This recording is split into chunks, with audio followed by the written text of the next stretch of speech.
من ناوم بەکر محەممەد مەحموودە دانیشتووی کەلارم فەلاحێکم لە سنوور کوڵەجۆ 52 عەرزم کردە دەتەماتە لە هۆکار بێبازاڕی و لە هۆکار نەزانستنی ئەم حکومەتەی ئێمە ئەوە بەرەو بوومەگەمانە گشتی یا لە عەرزە و قیمەت ناکاو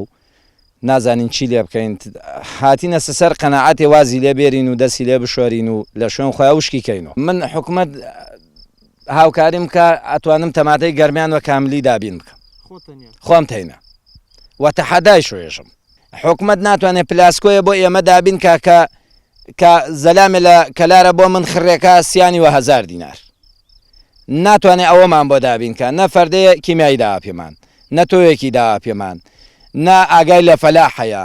خۆم چەندجا قسەم لە تەک زراعا کردا وتمە بابەگیان لایلۆنیان بۆ هاتێ کیمیاییان بۆ هاتە بۆ فەلاح بێژم ناتێ هاتووە بەس کێ وەریگردە حەداد وەریگردە نەجار وەریگردە کەسێ وەریگردە نازانێ کشت و کاڵی چییە من گەرەکمە مایەکەی خۆم بێرمەوە من ئسفادەم نەگەرەکە ئیمساڵ ئەگەر مایەکەم نێرمەوە ساڵێتر ئەکەوم توانای ئەم ئیشەم نامێنێ چی کەسێ سقاکاتە سەر فەلاحێ 5 دەفتەر دۆلاری بداتێەوە قەرز لەسەر ئەم زەرعە داینات کەس قەی پێ ناکا بیداتێ ئیمڕۆ چتێ بوونی نەوێ و حرمەتی نەوێ بەس فەلاحە ئەوەی پێی بزانم زیاد لە 50 ملیۆن وەبانم سەرف کردە ئەوەی پێی بزانم ئەوەیشی تر تەعەب خۆم و سیارەی خۆم و ڕەنجەشانەکەی خۆم ئەوەم حەساو نەکردە قیمەت ناکە چی لێ بکەین ئێمە قسەم لە تەک شادێخان ناکەوتم شادێخان ئێوە چۆن بڕیارواتاندا لە بسپێ لە دەی 6 مەرزەکان داخەن لە 25 داتان خستەیە هەم ئێمە ئسفادەمان لێ کرد هەم توش زەرمەند نەیە بووین هەم فەلاحتر من بەس من نیم فەلاحمان زۆرە گشتی ئەوە خەسارمەندە چی بکە ساڵێتر هەمومان شکست تێرین تەماتەی وڵاتەکان تر ئەبێ کیلۆی 2000 دینار دەستمان نەکەوێت ساڵێتر سیارە ئەناسم وە قاچاق لە مەرزەکەی پەرستخانە هەتاکو ئیسە کە ئیمڕۆ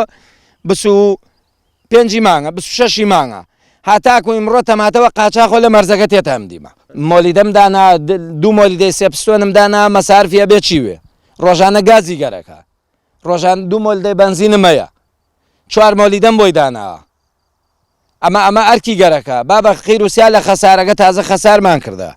هەروازی لێ بێرم لەم حەدە باشترێکە پارەی سنوق دەرناکە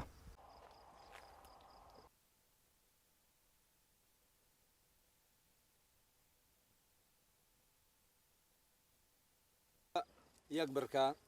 سنووقێ دەرەجەیەکی ئابێ و نیو سنووق کا حاجیگیان دەنگباز بازار چۆنە ئەی تەماتەی خۆمان 100 دینار کا حاجیسە من بارێ تەماتە بنێرم بۆ تۆ 5 تەنوێ چەندێ پارەم بۆ ئەنێری تۆ لەو 5 تەنە 100,000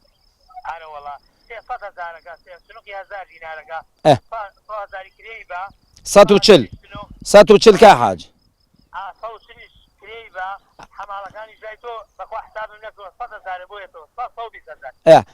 پلاسکۆ دانەیەوە چەندەکە حاجی ئەگە بیسێنم من 320 سنوقت بۆ نێرم هەموو بارێ وایە یعنی 300,000 زەرەرم بۆ تێتەوە ئایسە وەم وەزعایشۆ ئەتوانم ڕۆژانە 30 تەن تەماتە بنێرم بە 30 تەن تەماتە بنێرم 3 ملیۆن زەرەرم بۆ تێتەوە یعنی ئەبێ بڕۆمەوە لە ماڵ 3 ملیۆن بێرم تەسلیم سایەق و سنووق و کرێکاری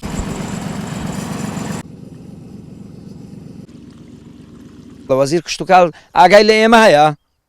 هیچ ئاگایەکی لە ئێمە نییە وە تەحەداوە ێژم ئەوەی لە زەراعەت دەوامەکە بزانێم معنای فەلاح چییە هەتا قەدم نێ تەماتە بۆ ماڵ خۆم بۆمەوە هەر بۆ ماڵ خۆم بیسە وەڵی چاوەڕێم ئەبوو حیوانێ بدۆزمەوە هەر حیوانی تێ بکەم و نەجاتم بێ بەپێی ئەو ئامارانەی کە لەژێر دەستمانە لە کۆتایی ساڵی 2019 توانیمان کۆی بکەین و لەژێر دەست خۆمەداینین بۆمان دەرکەوت کە زیاتر لە 11,000 دۆنەم ڕووبەری چێنراو هەیە لە سەوزە کە زۆربەی تەماتەیە هەروەها زیاتر لە 11,000 دۆنەم ترمان هەیە لە کشت و کاڵی دانەپۆشراو تێکڕای بەرهەمی هەردوو ئەم ڕووبەرانە لە بەرهەمی تەماتە دەکات زیاتر لە 300,000 تن ساڵانە ئێمە بەرهەممان هەیە لە سنووری ئیدارەی گەرمیان کەچی سەرڕای ئەو بەرهەمە زۆرە گلەیەکی زۆر لە براجوتیاران کراوە لە سەرمان کە بەرهەمەکانیان قیمەت ناکا و بازاری نییە ئێمە بە نووسراوی فەرمی داوامان کردووە لە وەزارەتی کشت و کاڵ و سەرچاوەکانی ئەو کە ڕاگررتنی ڕای بگەێنێت بە هاوردەکردنی بەروبوومی تەماتە لە دەرەوەی وڵات پێش ئەوەی باج بڕاتە سەر بەرهەمەگە لە دەی 6 لەلایەکی دیکەوە نەبوونی کارگە و کارخانەی دروستکردنی دۆشاوی تەماتە هۆکارێکە بۆ نزمبوونەوەی نرخی تەماتە لە کاتی پێگەشتنی ئەم بەرهەمە لە سنووری ئیدارەی گەرمیان کێشەی سەرەکی وەزارەتی کشت و کاڵ ئەوەیە کە ساقبوونەوەی بەرهەمی جوتیارانە لە هەموو ناوچەکانی کوردستان هاوردەکردنی بەروبووم لە دەرەوی وڵات هۆکارێکی گەورەیە کە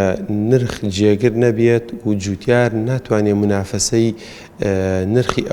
نرخی ئەو بەروبوومە هاوردانە بکات بۆیە ئێمە بە نووسراوێکی فەرمی داوامان کردو لە وەزارەتی کشت و کاڵ و سەرچاوەکانی ئەو